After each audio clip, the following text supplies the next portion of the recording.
Imagine white patches mysteriously appearing on your skin. That puzzling transformation is what many speculated Michael Jackson suffered during the last 2 decades of his life. He claimed to have a disease called vitiligo, a non-infectious skin disorder that affects nearly 4 million people around the world. While there was some uncertainty as to whether Michael Jackson really had the disease, many children and young adults are coping with vitiligo today.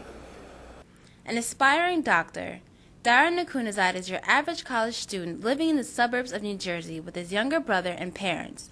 With the support and love from his family, Dara has been dealing with vitiligo since he was 17. First time I noticed I had vitiligo was about 2 years ago, and I guess at first it started out as smaller spots, and then gradually it increased and started to spread more and more.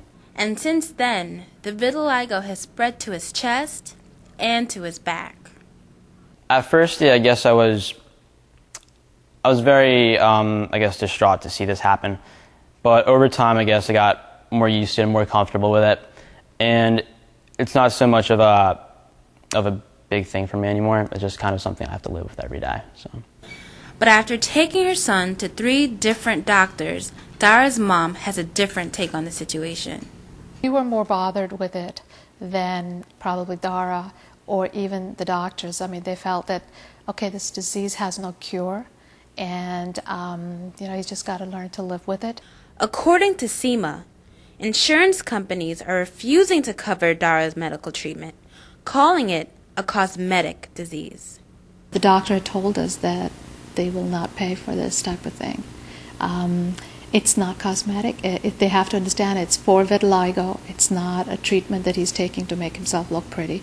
And it's on his hands and his chest, and it's improving his spots. It really is making a difference. SEMA is not the only person who feels this way. In the Bronx, Carlos had concerns when his son David was diagnosed with vitiligo in 2007. The dermatologists tend to sort of think about this as a skin condition. It is not, vitiligo in and of itself is not a fatal disease or disorder. And there's a tendency to dismiss it as it's just a skin condition. David returned from a family vacation in the Bahamas when he and his parents noticed a white patch of skin on his right cheek. In September 2007, he was diagnosed with asymmetrical vitiligo, the type that only affects half of your body. After 7 laser treatments, there was no real improvement. His father said that David was looking for ways to cope with the disease. The person that he was the closest to was his sister, Shana. Those two, since birth, since childhood, were inseparable. In 2008, the unthinkable happened. David took a turn for the worse when he committed suicide. No one knows exactly why he did it, but close friends and family speculate that his vitiligo was a major factor.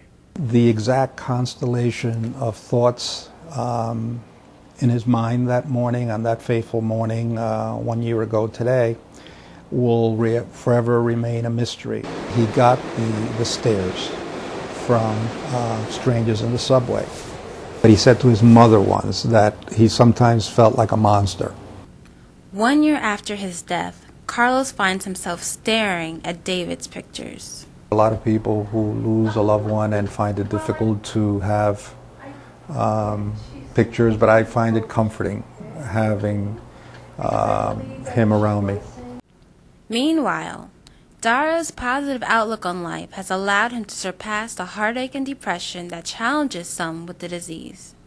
At first, I think everyone takes it hard because it's not something they're used to. I would just have to tell that person just not to let it get the best of you. See other things in yourself that are positive besides what the vitiligo has done to you.